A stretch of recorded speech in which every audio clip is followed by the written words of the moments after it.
Golden Rule Radio is brought to you by McIlvaney ICA. ICA has been America's foremost precious metals brokerage firm since 1972, helping you build a strategic precious metals portfolio. Call 800-525-9556 to buy gold, silver, platinum, or palladium today, or go to McIlvaney.com.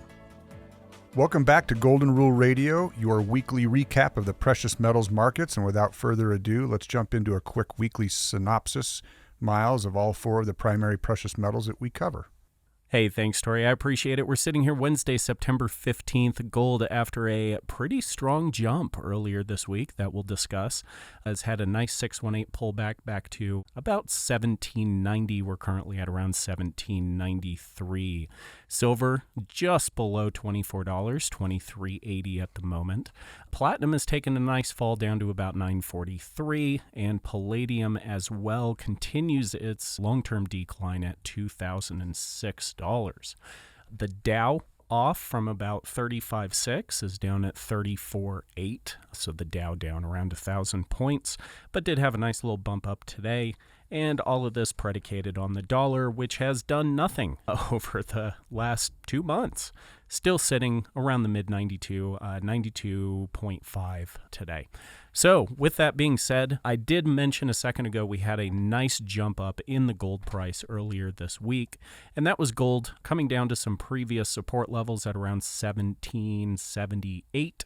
1779, and then taking about a $32 jump on Monday back up over 1800. Now, if you look at your fibs here as of this morning, that whole move up, gold has come back down, touched the 618 fib at 1790, and has popped back up to around 1793. So now we are talking short-term charts here, but given the time of year, coming into the middle of September, end of summer, starting into the fall, and what we've seen in gold over the last 6-8 months after the big rise last year, one of these days, gold is going to find its bottom and start climbing again. And it's very possible we just saw it on Monday. So we'll certainly want to see how gold responds. I would like to see gold make a move up to around 1825, which is going to line the fib levels up with some current pricing we've had over the last few days that you can see on the chart here. So that would be my next high point I'd like to see in gold, exceed the height that we put in on Monday, going up to around 1825. And then, of course, once we get up to those levels, gold back up into the 1900s. So moving into fall, if we continue this long-term seasonal pricing cycle that Robert's talked a fair bit about on the show here for the last 10 years, that we've seen this pretty repetitive cycle in gold. If we see that continue again, given the interest levels in gold coming out of summer, some of the things I just mentioned, it's very likely we could see gold putting in its bottom and getting ready for that next step up. It's going to take a major news event. Major is sort of a relative term, but it's going to take more than what you're witnessing now. More? Yeah, I mean, it seems like we're full of news events constantly, but it's got to be either dollar impactful, or it's got to be stock market impactful, or it's got to be very clarifying. Something financial. Yeah, very clarifying on the financial world, the economic world, and we're just not getting anything that's significant enough. Now, we talked last week just about some of those underlying fundamentals that could drive that gold price, because you've got a lot of pushing and pulling at the same time. People tend to want to focus on the fundamental that they think is going to drive it their direction, that they think it's going to go. So it's easy to focus on bullish fundamentals, maybe U.S. dollar weakness, inflation, spending and debt. Those are all realities. In fact, we're going to see a lot of activity in that area here in the coming weeks. You've got the debt ceiling discussion that Janet Yellen has already in predictive fashion said is sort of a looming crisis. You've got the infrastructure spending because there is no debt ceiling, so they're going to spend at will. You've got the inflationary concerns and all that, and you get seasonal topping in the stock market. But at the same time, you get bearish fundamentals, like some of the easing, the tapering of the spending in the Federal Reserve, and interest rates start to be raised, and strong bond market. Those are all things that will counter those bullish fundamentals. Miles, I appreciate those numbers. What you have always said is we're going to eventually see those numbers. It's a matter of why and how fast. Right. So keep your eyes open on some of those. Those are the primary fundamentals that are driving the gold market. Anything else that you want to point out, like clear support level, clear resistance level for clients to be looking at here, both in the short and intermediate term? Yeah, I mean, looking specifically at the gold price, the big jump up on Monday, coming back to a fib level yesterday morning and turning around from there, showing some strength, bouncing off of that. Yeah, I do like when you see traders as a whole who are acting logically and placing pre-existing market orders, either buy or sell orders, at some of these resistance and support levels. So I do like healthy markets. Healthy markets are traded logically, and it's easier to follow the logic versus unhealthy markets, which obviously are generally more emotion driven. But like you just mentioned, sometimes it takes that emotional spark to really start the wildfire of a long-term trend. Now, what I will say I found interesting is as you're going through your bullish and bearish fundamentals, all of the bearish fundamentals were theoretical, and all of the bullish fundamentals are already currently in place. Current reality. Yeah. So yes, tapering would be a bearish fundamental for gold. I don't see any tapering. I hear talk of potential tapering, but there's certainly no tapering. It's verbal intervention in the market. Right. In fact, it's as effective as if they were doing it. Yeah, we're sitting on a potential $3.5 trillion spending bill with one Democratic holdout keeping it from going to a 50-50 split. So there's quite a bit of potential spending as well as quote-unquote potential tapering. But the current reality is we continue to spend more money than we have, and we're not making up for it in any way. And yet here gold sits. So, and that's cyclical. That'll transition over time. Obviously, things have runs, both up and down. And gold has been in a corrective phase in a long-term bull market that is probably going to last many years. Okay, Miles, so I'm going to throw the show a little bit out of order here. I want you to put the dollar chart back up because to me, we've seen this very tight channel of the gold price, but you also have seen over the last couple months this relatively flat channel in the dollar price. So one, does that coincide? Is one affecting the other, obviously? And then two, do you have any indications in that regard, one way or the other? Yeah, you talk about a tight channel in the dollar. We're going all the way back to July of last year, where the dollar took the big fall following the initial COVID hit, coming down into the 93 range and kind of sat between 93 and 90 since then. But the trend is clearly down on the dollar, long-term trend. And that's the dollar index. So going back a year, it's flat, but also particularly, I mean, at least we had some very volatility much over the with last COVID, 2 months. Yes. But the last 2 months, very flat. Very flat. And that's like what I'm 92 kind of to 93. Yeah. You know, and the it's very gold price, right, 1780 to 1830. Right. You're seeing kind of the same thing. It's a holding pattern for the dollar, which is fine. Stability is a good thing for the rest of us. I think everybody wanted a little bit of stability, but stability almost always comes at long-term cost that gets averaged out over a period of time the average person doesn't think about. If you can provide 6 months of stability in the middle of a crisis and average that cost out over the next 10 years, why wouldn't you? It's a car payment on your current happiness is what we're seeing in the U.S. dollar. So you've got a pretty flat U.S. dollar. You've got a relatively flat gold market. You also have a relatively, again, in this short-term cycle, flat silver price. Yes. There's not a whole lot of activity in that as well in the short term. So if you don't mind jumping over to the silver and seeing how that's corresponding to these other two charts. Well, long term, I've been talking about how silver keeps putting in these higher highs, higher lows. So silver has remained bullish, marginally bullish, slow, steady bullish, but still technically bullish the entire time gold has been in this corrective phase.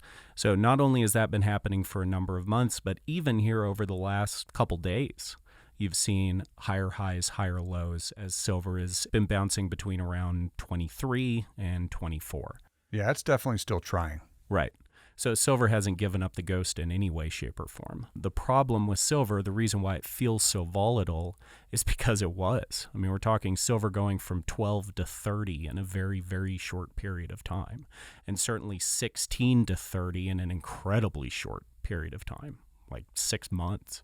So no corrective movement back down in silver at all, not even a lower low at any major point. Incredibly bullish for silver. And the opportunity remains. And the nice thing about a quiet market this summer is those premiums that terrified us last year have tightened way back down. Absolutely. Not That's to a normal, really good point. Not to normal pricing yet, But I got a call this morning from a prospective client asking me if our silver bar prices were under $40 an ounce. And I thought to myself, well, we've got them for under 29, which is still higher than the average has been, in the decades that I've worked here. In a normal market, yeah, where in a there's not normal such market. high demand. But it's nowhere near what it was last year. What that tells me is interest and demand may have waned, which is what has caused silver to correct back down some. But we're still talking about a metal that's up over 50% over the last 18 months, even at this lower pricing, was up 100% at some point. Well, it's such a good point because not only was it up 100%, but the premiums were adding to that. Exactly. Right? So the nominal value was increasing, but so were the premiums. And what we're seeing now is the nominal value has decreased, even remaining in a bullish trend. And so have the premiums. But the premiums have tightened, like you're saying, and the ratio has actually widened. So you have lower cost per ounce in silver. You have lower premiums, saving the investor anywhere from 3 to 20% right now compared to where we saw those premiums top out. And then they're also saving because it's undervalued versus gold, because the gold-silver ratio during that period of time has increased from 62 back up to 75. So all three of those are key fundamentals as to why you should be adding to silver. Plus, silver is a money metal and an industrial metal. And it's acting similarly to gold, although a little bit more bullish, a little stronger in its trend. With that being said, let's transition over to platinum and palladium that are not necessarily hanging in there. No. Right? So you've shown these flat charts in gold and silver over the short term, the flat chart in the dollar, all kind of waiting for that next piece of news, that key underlying fundamental to shift. But we've got some indicators here, do we not, in platinum and especially palladium turning down. These are industrial metals purely. Precious metals, yes. Money metals, no. So you have more of an economically sensitive precious metal that's telling us what, in your opinion, and will you put those charts up and show me exactly what I'm trying to allude to here?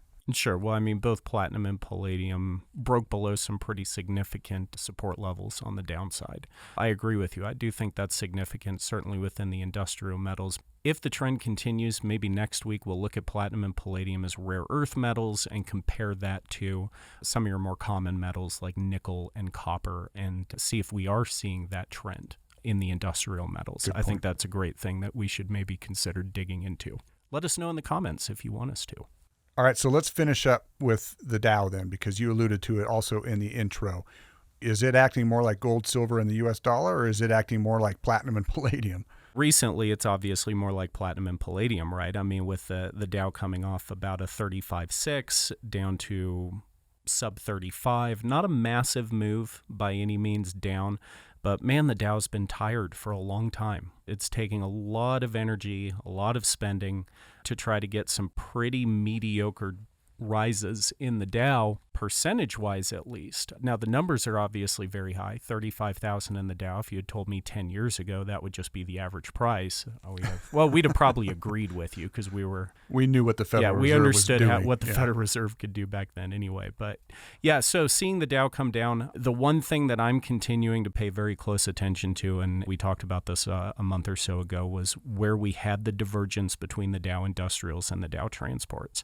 And while they are moving with the same pattern again, the Dow Transports have continued to decline since they peaked back in April, and I think this does matter. Me too. So that gets back to the old Robert Rea Dow theory concept, all the way back to Charles Dow in the early 1900s. If you're not shipping goods, you're not selling goods. So that's going to cause a decline nationwide in industry. And if the transports continue to slide downwards, even at a slow pace, eventually the industrials will follow. And if that's the case, bye-bye discussion of tapering. That's right. And you're witnessing it on a local level, on a regional, state level, whether it's employment or supply chain disruption, the common things that we're hearing, the COVID impact. It doesn't matter what's driving the transports down. Those are all factors. So until those all start to reverse and you get maximum employment, legitimate maximum employment, a decrease in inflation, and then obviously transport's picking back up, supply chain is normalizing, and you see relative currency strength, I don't understand how anybody could expect that trend not to continue. And as long as that trend continues, with those transports being down, I think also you will see some of the industrial metals like platinum and palladium be an indicator. And next week we'll talk about the others. And for anybody who's been listening to this show for a while, I'm pretty sure you're already a metals investor.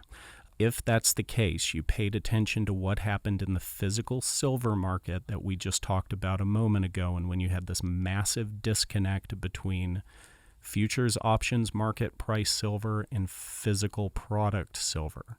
We all saw what happened in the silver market, and that was supply chain disruption. Imagine that type of supply chain disruption in steel, copper, and wheat, and what that ends up looking like.